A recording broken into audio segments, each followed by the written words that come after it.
வருஷ கணக்காக வாடகை வீட்டில் இருக்கிறவன் சொந்தமாக ஒரு இடம் வாங்கி குடியேறான்னு வைங்களேன், அவன் வந்து அந்த சொந்த வீட்டை எப்படி பார்ப்பான்? அவனுக்கு அப்படியே புல்லரிக்கும், உணர்வு பூர்வமாக இருக்கும் அந்த சொந்த வீடு. ஆனால் பிறந்ததுலேருந்தே சொந்த வீட்டில் இருக்கிறவன் அந்த சொந்த வீட்டுக்குள்ள முக்கியத்துவத்தை கொடுக்க மாட்டான். அதுக்கு வந்து அவ்வளோ வேல்யூ கொடுக்க மாட்டான். எல்லாம் சாதாரண ஒன்று தான் அப்படின்னு நினச்சிருப்பான். சொந்த வீட்டில் இருக்கிறவன், சொந்த வீட்டிலேருந்து பிறந்து வளர்ந்து வரவன் வந்து வாடகை வீட்டில் இருக்கிறவனை பார்த்தாச்சுன்னா பெருசாக எடுத்துக்க மாட்டான். அவன் படுற கஷ்டம் அவனுக்கு பெருசாக புரியாது. அதே மாதிரி பிறந்தையிலேருந்தே ரேஸ் அரிசி தின்ட்டு வந்துட்டு இருக்கிறான் பார்த்தீங்களா, அவன் வந்து நல்ல அரிசியை ஒரு நாள் சாப்பிட்றான்னு வைங்களேன், அவனுக்கு வந்து அப்படியே கண்ணெல்லாம் ஒளிரும். ஏன்னா அவனோட வறுமை வந்து அந்த நல்ல அரிசியை சாப்பிடக்கூடாது. ஒரு உப்பு கரிக்கக்கூடிய தண்ணியை குடிச்சிட்டு இருக்கிறவன், குடிச்சு வளர்ந்தவன் ஒரு நல்ல தண்ணியை குடிக்கிறான்னு வைங்களேன், அவனுக்கு வந்து சொர்க்கம் மாதிரி இருக்கும். அப்போ இல்லாத ஒன்றை கஷ்டப்பட்டு அடையக்கூடிய சமயம் அது சந்தோஷமாக இருக்குது. பிறந்தையிலேருந்தே நல்ல ஒரு சுகமாக வாழ்ந்துட்டு வந்தவன் வந்து அந்த கஷ்டப்பட்டு வாழ்ந்தவனோட சூழ்நிலையை அவன் புரிஞ்சிக்க மாட்டான். இந்த ரெண்டுத்துக்குள்ள வேறுபாடை நம்ம கண்டிப்பாக பார்த்துக்கணும். அப்படியே நம்ம அரசியலுக்கு வரும்.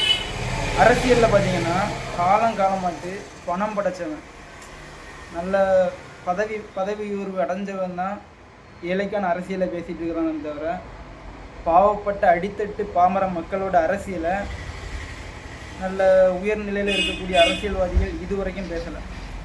சாதாரண மக்கள், அடித்தட்டு மக்கள், ஆடு மாடு மேய்க்கக்கூடிய மக்கள், இப்போ முதல் தலைமுறை மக்களுக்கான அரசியலை யார் பேசுகிறான்னு பார்த்தீங்கன்னா ரொம்பவும் குறைவு. இப்போது சீமான் வந்து மரங்களுக்குன்னு ஒரு மாநாடு நடத்துகிறாரு அப்படின்னா அதை ஏளனமாக பேசுகிறாங்க. அவர் வந்து மரங்களுக்கு மாநாடு நடத்துகிறாருன்னா ஒவ்வொரு மாணவனும் மரம் நடணும், மாணவன் வந்து மரம் நட்டால் என்னுடைய ஆட்சியில் ஒருத்தனுக்கு 10 மதிப்பெண் கொடுக்குறேன் அப்படின்னு சொல்கிறார்.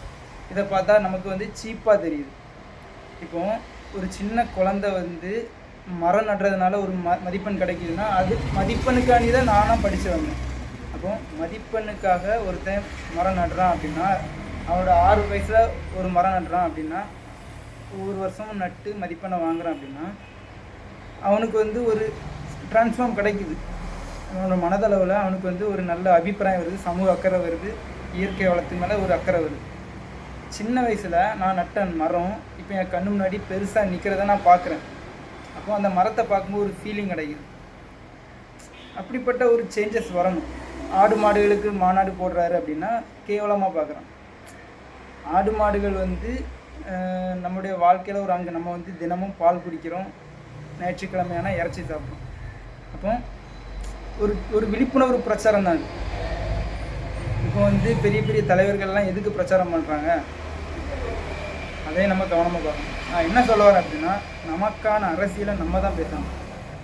நம்ம வந்து அடித்தட்டு மக்கள், கண்டிப்பாக அடித்தட்டு மக்களுக்கான அரசியலை நம்ம பேசணும். அதை முன்னெடுத்து பேசுகிறவங்களுக்கு நம்ம வந்து சப்போர்ட் பண்ணணும்.